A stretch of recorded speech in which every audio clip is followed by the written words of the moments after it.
oportunidad que Dios me está regalando, porque todos son oportunidades que el Señor nos da.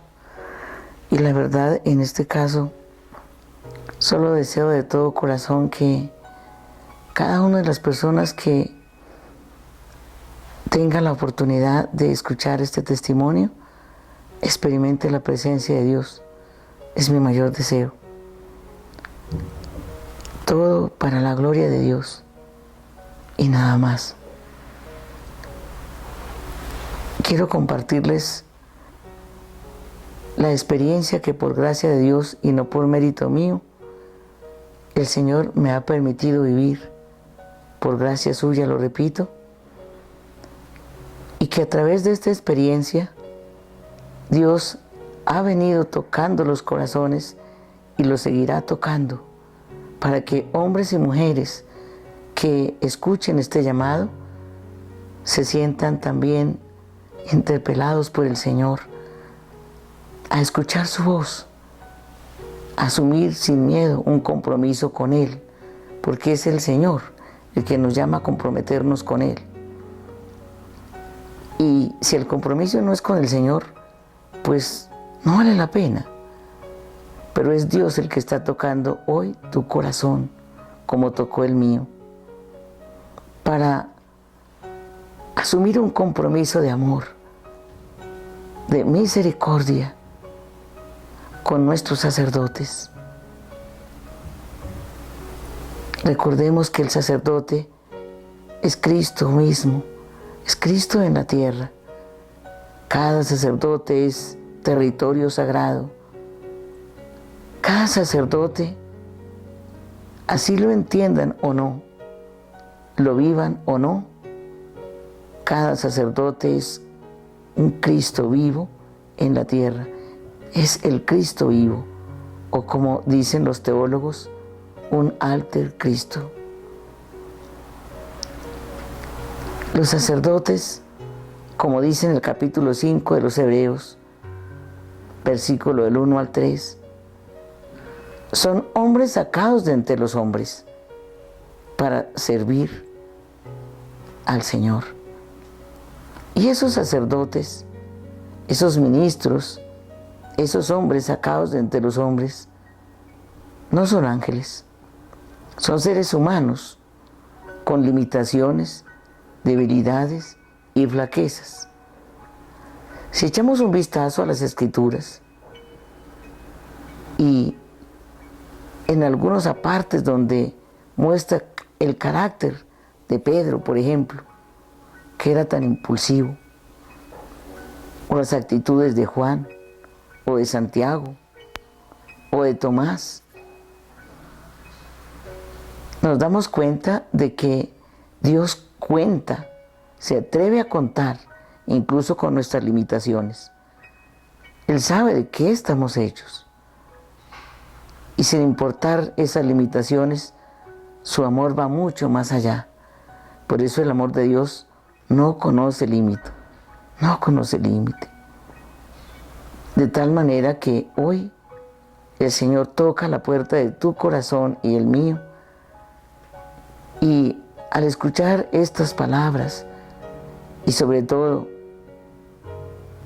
al poner en evidencia esta urgencia tan grande que hay de orar y de ofrecer nuestra vida por la santificación sacerdotal,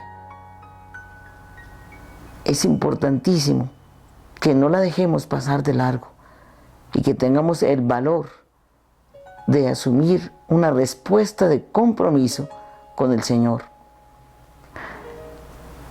Quiero contarles que en el año 2001, en la primera semana de febrero, atendiendo una casa de formación pastoral, llegó una joven buscando ser escuchada porque se encontraba en una franca crisis. Cuando la vi por primera vez sentí un dolor muy grande y sin comprender lo que me suscitaba su presencia, le pedí que fuéramos al Santísimo para orar. lo cual hicimos. Y en el interior de mi corazón yo le decía al Señor, Señor, ¿por qué estoy tan angustiada? ¿Por qué esta niña me produce tanto dolor? Tengo el corazón como si alguien me lo hubiera herido. Y realmente me quebranta ver a esta chica. Pasamos luego a una pequeña oficina donde le pedí que me compartiera lo que le pasaba, cuál era el motivo de su angustia. Esta niña empezó a contarme que había buscado auxilio, ayuda en un sacerdote que le habían recomendado, y en el momento en que ella fue a cumplir su encuentro con él, sucedió algo sinceramente inesperado que afectó peor las condiciones de esta niña, y ahora la tenía realmente al borde de la angustia. Yo le pedí que me dijera cómo se llamaba el sacerdote.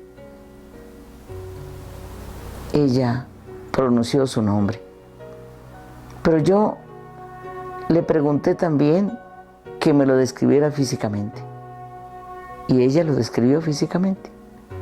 Comprendí que yo conocía a este sacerdote y realmente sentí un dolor tan profundo en mi corazón que inmediatamente me puse de pie y le dije a la niña, vamos de nuevo al Santísimo, vamos de nuevo a orar. Y allí, de rodillas frente al Santísimo, le dije a esta niña, quiero decirle dos cosas.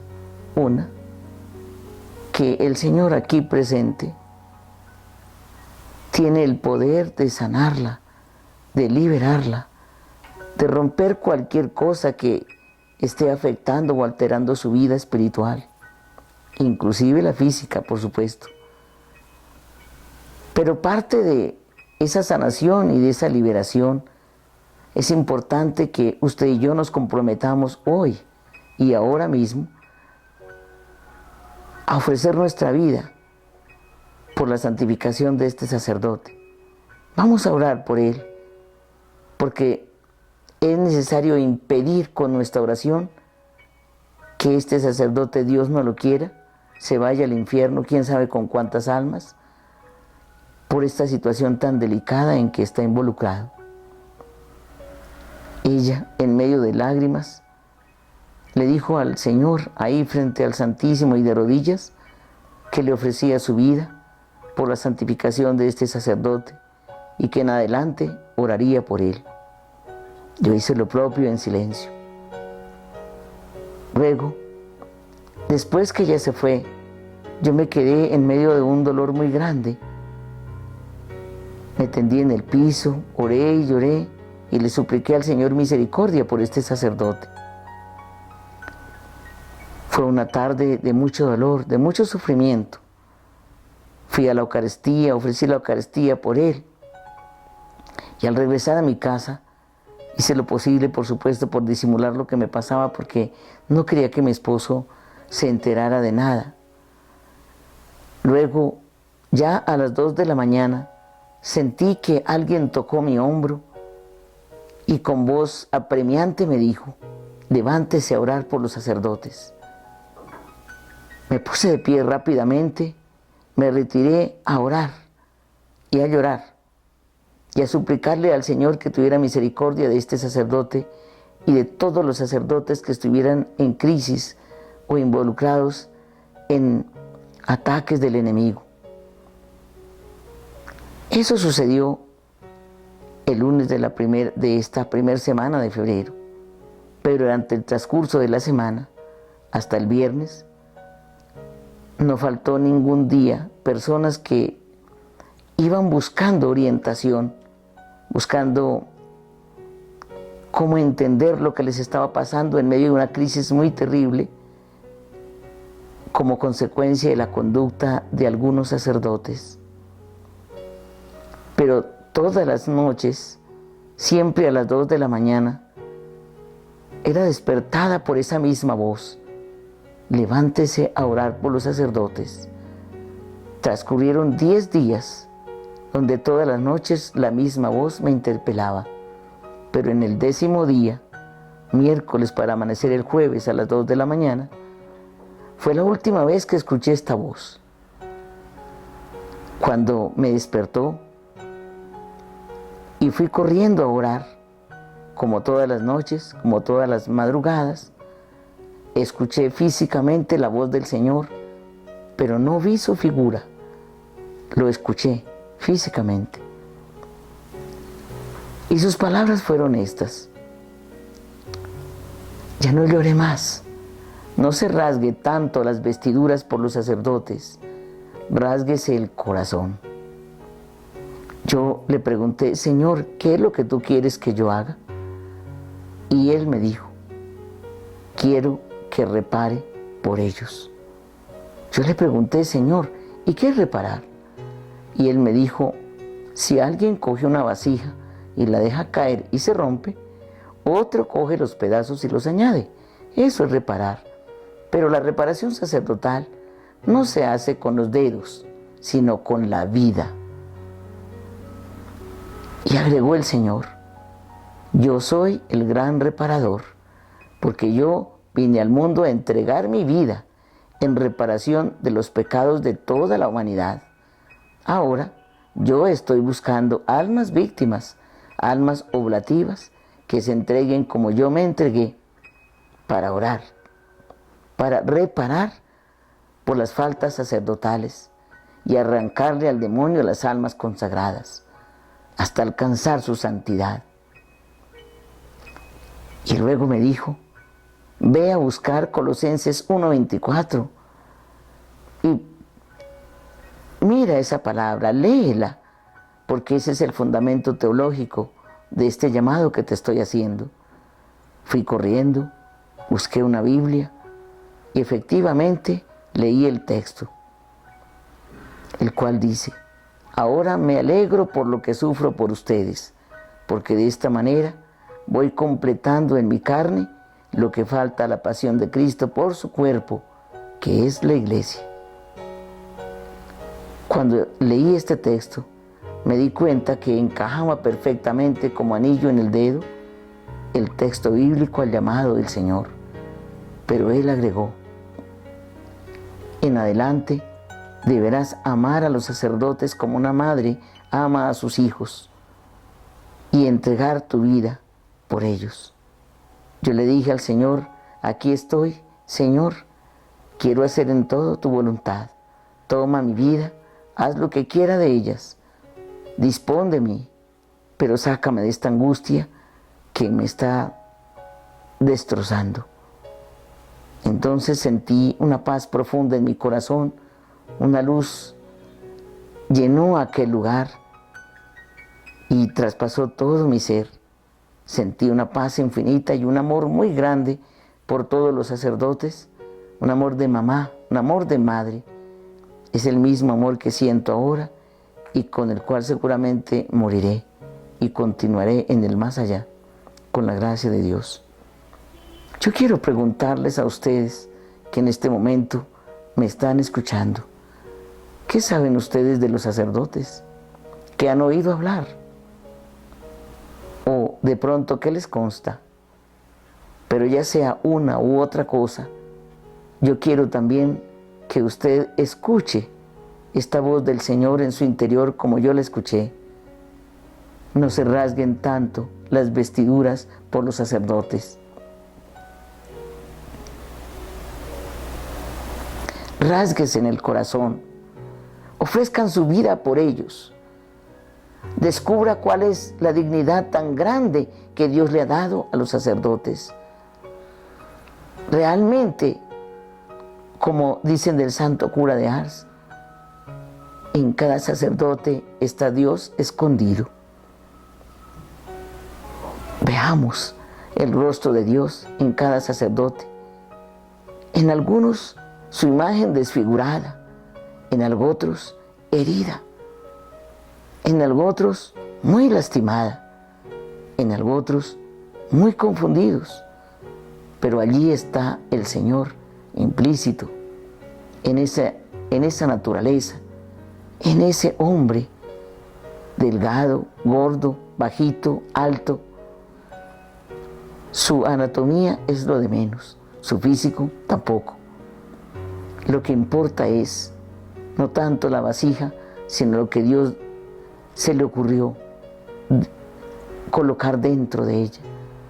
Y en ello sí que se cumple realmente lo que dice San Pablo. Somos vasijas de barro con un tesoro escondido. Ellos son un vasija de barro, pero con un tesoro infinitamente extraordinario en su interior. Los sacerdotes son ungidos por el poder del Espíritu Santo. Sus manos sacerdotales hacen temblar el infierno. El demonio le teme a las manos sacerdotales. Total que, queridos hermanos, este es un llamado del Señor también para ti. Escúchalo. Y como Él lo dijo, y lo continúa diciendo, no se rasguen tanto las vestiduras por los sacerdotes, rásguense en el corazón, sean capaces de ofrecer su vida como Dios lo ofreció por nosotros. Es muy fácil hablar de un sacerdote, señalarlo y criticarlo, pero no es tan fácil asumir la postura de Dios, como dice San Pablo en Filipenses 2:5, tener los mismos sentimientos que tuvo Cristo. Es necesario que los asumamos para que realmente no tengamos una actitud pasiva ante una situación apremiante en nuestra iglesia. Hay dificultades muy serias en nuestra iglesia y por supuesto los sacerdotes tienen mucho que ver con ello, pero nosotros como laicos también tenemos una misión apremiante, es la de orar, la de reparar, la de ofrecer nuestra vida por ellos. Pero hay veces no terminamos de convencernos de que es nuestra responsabilidad. No es si nos parece, no, realmente es apremiante el llamado del Señor y es necesario que correspondamos a ese llamado. Hay un texto en el Salmo 105, verso 15, donde justamente el Señor dice: no hagáis mal alguno a mis elegidos, ni toquéis a mis profetas. Es bueno ojear esta palabra y dejarnos tocar por ella, porque lo que el Señor está llamando con urgencia en este tiempo es a que seamos verdaderos cirineos de nuestros sacerdotes.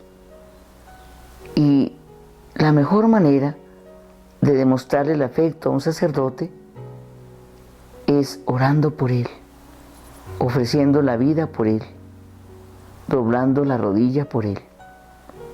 Esa es la mejor manera. Así que aquel día,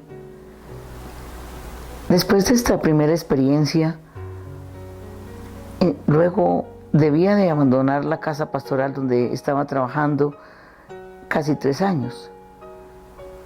Inmediatamente, ese mismo día, me llamó un sacerdote y me dijo: Anita, ¿usted tiene tiempo que me atienda? Necesito a alguien que me escuche, estoy muy mal, estoy muy confundido, tengo muchos problemas. Yo le dije: padre, con mucho gusto, venga a mi casa y hablamos. El sacerdote llegó a mi casa y la verdad, en el momento en que él llegó, sentí como esas voces interiores que me decían que, pues que yo qué le iba a decir a ese sacerdote, que yo no era ninguna teóloga y que el sacerdote tenía una dignidad superior a la mía. Yo tuve algo de temor, pero le pedí al Padre que se situara en el pequeño oratorio que teníamos y me alejé un poco de allí, me arrodillé y le dije al Señor: Señor, realmente, como tú sabes, yo no soy teóloga, No sé qué voy a decirle a este sacerdote, pero escuché en el interior de mi corazón, ya no físicamente, estas palabras. El problema no es entre usted y el sacerdote. El problema es entre el sacerdote y yo. Vaya, haga lo que usted tiene que hacer, que lo demás lo hago yo. Me di cuenta que realmente estaba cometiendo un error, porque estaba como confundida y que no tenía presente que quien resuelve realmente los problemas no somos nosotros, sino es el Señor con su gracia. Así que fui, hablé con el sacerdote, oramos, y después de orar los dos, él me empezó a contar toda su historia. Después de más de una hora, empecé a sentir en mi corazón como la respuesta para esta situación. Recuerdo muy bien que le dije al sacerdote: Padre, todos sus problemas redundan en sus malas confesiones. Usted hace mucho tiempo que se viene confesando mal, y las malas confesiones tienen consecuencias funestas, especialmente en el ministerio sacerdotal, porque desdibujan totalmente el ministerio. Y le dije: Padre, usted hace mucho tiempo que viene maquillando los pecados. Usted no llama a los pecados por su nombre. Y como si fuera poco, hace mucho tiempo que usted no llega a la contrición de corazón. O sea, hace mucho tiempo que a usted no le duele ofender a Dios. No le duele desvirtuar su ministerio. No le duele empujar las almas hacia el otro lado y no precisamente al lado de Dios. Y algo bien delicado también, que no es solamente maquillar los pecados, no es solamente no llegar a la contrición de corazón, sino que también se está confesando con amigos para que no lo exhorten y lo absuelvan rápidamente. Entonces me quedé mirándolo y le dije: Padre, ¿estoy en error o estoy en la verdad? Y el Padre me dijo: está en la verdad. Yo le dije: Padre, por favor, es urgente que usted prepare una muy buena confesión y se confiese de verdad. Si le parece bien, yo hablo con un sacerdote y dentro de 3 días usted prepara su confesión en oración y luego con mucho gusto lo acompaño para que haga una muy buena confesión que la necesita de verdad. Y va a ver usted que una buena confesión restaura, robustece, enriquece y hace fecundo el ministerio sacerdotal. Así fue como en los 3 días el sacerdote llegó a mi casa, fuimos donde un sacerdote y mientras que él se confesaba yo oraba frente al Santísimo, y por ahí como a las 2 horas el padre salió de allí y la verdad tenía su rostro una luz diferente. Era algo hermoso. Nos abrazamos allí frente al Santísimo y la verdad oramos, le dimos gracias a Dios y lloramos de alegría. Este sacerdote empezó una vida diferente en su ministerio sacerdotal. Pero a partir de este día, de este momento, empezaron a llegar sacerdotes a mi casa de manera inexplicable. Entonces me llamaban por teléfono, venían a mi casa pidiendo oración, pidiendo ser escuchados. Y yo pensé: Dios del cielo, la verdad es que yo le dije al Señor que reparaba, pero no le pedí como explicación sobre exactamente qué era lo que había que hacer. Parece que lo que hay que hacer es escuchar por los sacerdotes, además de orar, por supuesto, lo primero, de orar muchísimo por ellos. Bueno, siempre estaban en un ir y venir diferentes sacerdotes a mi casa, hasta que un día un sacerdote me llamó y me dijo: Anita, ¿podía usted ayudarme? Alguien me habló de usted quiero que me haga un retiro. Y yo le dije, claro, con mucho gusto, padre. Las cosas se organizaron y en medio de mi temor le hablé a mi párroco y el sacerdote, el padre Martín Iván Restrepo Franco, me ayudó a preparar el retiro y estando en oración me dio el Viacrucis sacerdotal, Viacrucis por los sacerdotes. Me dijo, mire Anita, es necesario que en ese retiro haga el Viacrucis con el sacerdote. La verdad, les confieso que yo ni siquiera sabía que existía un Viacrucis por los sacerdotes. La verdad me maravilló. Nos fuimos al retiro con aquel sacerdote en su momento y estando allí en oración frente al Santísimo, escuché interiormente la voz del Señor que me dijo, este Viacrucis es una de las herramientas para hacer la reparación sacerdotal. Usted debe fomentar la adoración eucarística haciendo este Viacrucis frente al sumo y eterno sacerdote para reparar por los sacerdotes y no de estación en estación como normalmente se hacen los Viacrucis, porque es por los sacerdotes.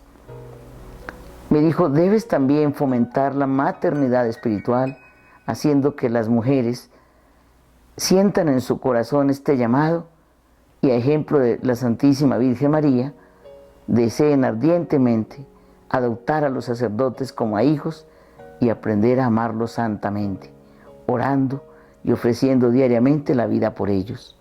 Y también a los hombres, a ejemplo de San José, para adoptar a los sacerdotes y ejercer la paternidad espiritual por ellos. Y por supuesto, también tenemos un modelo perfecto, especialmente los hombres, el Padre Celestial. ¡Qué mejor Padre! Así que desde aquel día el Señor me pidió que hiciera este Viacrucis periódicamente por los sacerdotes y también que hiciera la coronilla de la misericordia diciendo en cada jaculatoria, por su dolorosa pasión, ten misericordia de tus sacerdotes y del mundo entero. Cuando estuve allí, en aquel retiro, también comprendí algo que no comprendía antes, era la parte humana del sacerdote. Aquel sacerdote con quien estuve allí, haciendo el primer día una jornada de oración de sanación interior, me compartió que cuando tenía 5 años, su padre los abandonó y su mamá reunió a sus hermanos y repartió a cada hijo para que cada hermano se lo llevara. A él le correspondió prácticamente la última persona, que era una tía, y dice que él, cuando vio que le iba a tocar el turno de separarse de su mamá, la cogió de las faldas y quería que sus dedos traspasasen esas faldas para no desprenderse de su mamá. Y empezó a gritar y a decirle, mamá, yo prefiero morirme de hambre, pero no me separes de ti, por favor. Pero su mamá, haciendo caso omiso de sus lágrimas y de su dolor, de sus palabras, lo separó de ella. Aquella tía lo llevó muy lejos de ahí, a otro departamento, y me decía el sacerdote, yo duré 6 años lejos de mi madre, donde todas las noches mojaba la almohada con mis lágrimas, porque yo quería escuchar la voz de mi madre y por supuesto un beso de ella, pero nada, absolutamente nada. Dijo, a los 11 años me escapé, fui a buscar a mi madre y le recriminé el que me hubiera abandonado. Y ella me explicaba que no me había abandonado, sino que realmente era una situación muy difícil que la había obligado a hacer esto. Luego ya nunca más nos separamos, pues ya, es decir, hasta cuando estuve grande me fui al seminario. En el seminario pues logré ordenarme, pero llevo 7 años de ser sacerdote, me decía el padre, y no puedo orar. El vacío afectivo, la ausencia de mi madre, el abandono de mi padre, pues han hecho que no pueda orar. Yo siento en mi corazón que deseo expresarle mis sentimientos al Señor y simplemente interiormente se los expreso, porque oralmente no puedo orar. Yo le dije, Padre, pues la verdad, aunque es muy bueno también la oración oral, pero usted se está ejercitando en la oración más perfecta, que es la contemplativa. Inmediatamente hicimos el ejercicio de los diferentes perdones y por supuesto tuve que personificar a la mamá de este sacerdote y el ejercicio del perdón fue muy maravilloso y el Señor obró realmente maravillas en él. Gracias a Dios. Pero desde aquel retiro yo quedé muy impresionada de ver esa parte humana del sacerdote que prácticamente todos desconocemos. Vemos al sacerdote que sale y celebra, luego se retira a sus hábitos y a su vida cotidiana, pero generalmente las personas que lo rodeamos no conocemos sus dolores, sus sufrimientos. Y la verdad, con dolor lo digo, a muchos no les interesa. A partir de aquel día, empecé a ir todos los días a la iglesia y a las 3 de la tarde me arrodillaba frente al Santísimo, hacía la coronilla de la misericordia y el Via Crucis sacerdotal. Yo no hablaba con nadie, nunca le conté a nadie que había tenido una revelación y que el Señor me había llamado a esto, no. Porque pensé que, en mi ignorancia, pensé que el Señor me había llamado de una manera personal y que eso era que tenía que mantenerlo como en silencio. Como, sí, no contárselo a nadie. Así que un día, estando allí a las 3 de la tarde, después de la coronilla de la misericordia, empecé a ver en el piso, frente al Santísimo, un humo que salía amarillento, de un aspecto horrible y de un olor espantoso. Yo dije, pero Dios del cielo, ¿por qué está saliendo humo del piso? Esto es mármol. Cuando vi fue el infierno abrirse a mis pies. Me di cuenta que estaba teniendo una visión. Y cuando vi el infierno abrirse a mis pies, vi inmediatamente una nube de sacerdotes caer al infierno. Estaban revestidos, les colgaba su estola. Tuve la oportunidad de ver muy cerca de mí a uno en particular, e inclusive me acerqué porque quería detenerlo, pero no fue posible. Yo grité, empecé a llorar. Mi párroco se asustó mucho, fue y expuso el Santísimo y me puso un rosario en las manos. Pero no solamente fue la visión del infierno y los sacerdotes caer allí, es que el Señor empezó a hablarme y me dijo, Anita, ¿usted se da cuenta cómo se están condenando los sacerdotes? Se están condenando por la indiferencia de los laicos. Porque para un laico es más fácil criticar, señalar, calumniar y hasta echar de la parroquia a un sacerdote que entregar la vida por él, ayunar, orar, mortificarse, entregar la vida por ellos, a mi ejemplo. Y agregó, no dejen solos a los sacerdotes, no los abandonen. Ustedes no se dan cuenta que el demonio ha logrado adormecer al pueblo para poderse devorar a los pastores. Ahora el demonio está bastante interesado, no tanto en las ovejas como en los pastores. Y lo que está ocurriendo en este momento en la iglesia es que el pueblo duerme y los pastores son vilmente devorados por el demonio. Es necesario que hayan cirineos, hombres y mujeres que realmente descubran la dignidad del sacerdote y sean capaces de ofrecer su vida para defenderlos. Que sean verdaderos cirineos que con amor defiendan la dignidad sacerdotal de sus sacerdotes. Que con su testimonio de vida les hagan gustar la santidad. Que no tengan miedo a ofrecer su vida por ellos, porque yo les voy a retribuir de manera generosa y extraordinaria a cambio. El Señor me dijo, cuando un sacerdote muere, yo le pido cuentas de las almas que se condenaron por su irresponsabilidad. Pero cuando un laico muere, yo también le pido cuentas de los sacerdotes que se condenaron por su indiferencia. El Señor insistió en que donde quiera que hubiera un sacerdote, que era necesario que también surgieran laicos comprometidos, que los apoyaran, que los rodearan con su oración, con su sacrificio, y que realmente tuvieran la valentía, no solamente de descubrir su dignidad, sino sobre todo de defenderla si era preciso con la vida.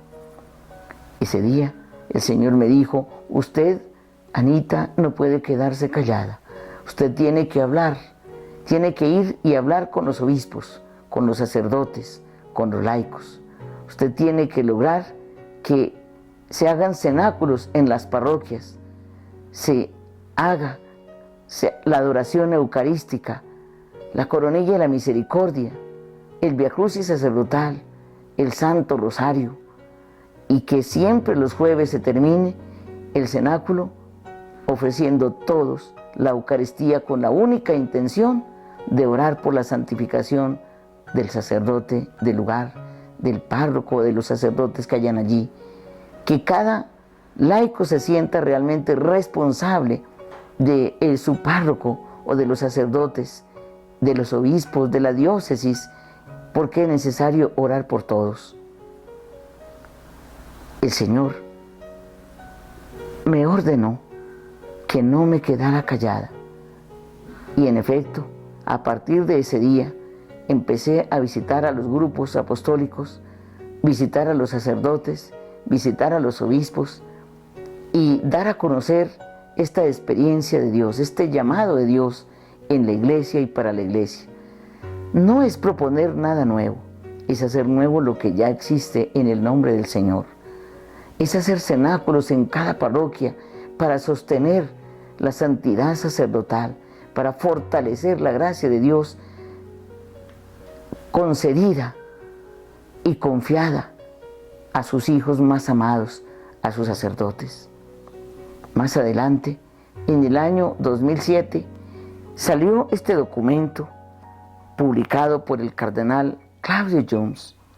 Y en este documento hay una carta donde dice claramente que exhorta a clérigos y a laicos a llevar a cabo, a organizar, a vivir cenáculos donde se fomente la adoración eucarística, donde se repare y donde se hagan estos cenáculos dentro de una genuina reparación, dice el cardenal Claudio Jones.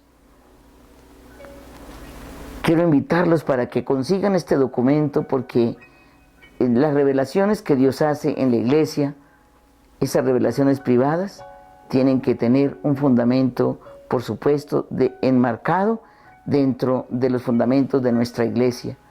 Y recordemos que los fundamentos de nuestra fe como cristianos católicos son la palabra de Dios, la tradición y el magisterio de la iglesia. Lo que está fuera de esto no viene de Dios.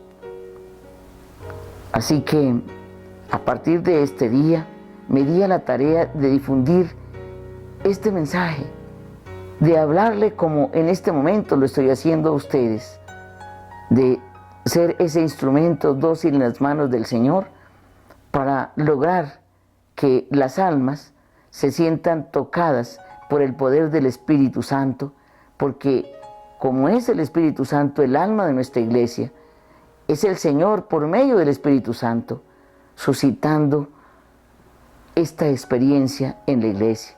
Almas víctimas, almas oblativas que se entreguen como el Señor mismo se entregó por nosotros para defender la dignidad de nuestros sacerdotes, para no seguir indiferentes ante las diferentes situaciones de ellos, valga la redundancia. ¿Cuántos sacerdotes en serias dificultades? Muchos en la cárcel, y la gente le parece fácil señalarlos, condenarlos. Nadie tiene autoridad para condenar a nadie. Todos tenemos que ser como Cristo, dispuestos a defender las almas, porque no es la reputación la que estamos defendiendo de nadie, sino las almas de los sacerdotes y las almas de tantos hombres y mujeres consagrados, tanto sacerdotes como religiosas, que han entregado su vida por el reino de Dios, pero se sienten solos, se sienten abandonados, se sienten que son el objeto de la indiferencia del pueblo de Dios. Pero esto tiene que acabarse. Es necesario incentivar la oración y la oración reparadora por la santificación de los sacerdotes.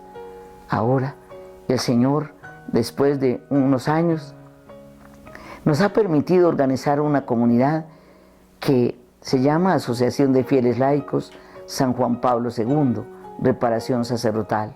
Y nuestro lema es amar y servir a Jesucristo en sus sacerdotes. Es la invitación que hoy también Dios les hace a cada uno de ustedes. Atrévanse a amar y servir a Jesucristo en sus sacerdotes.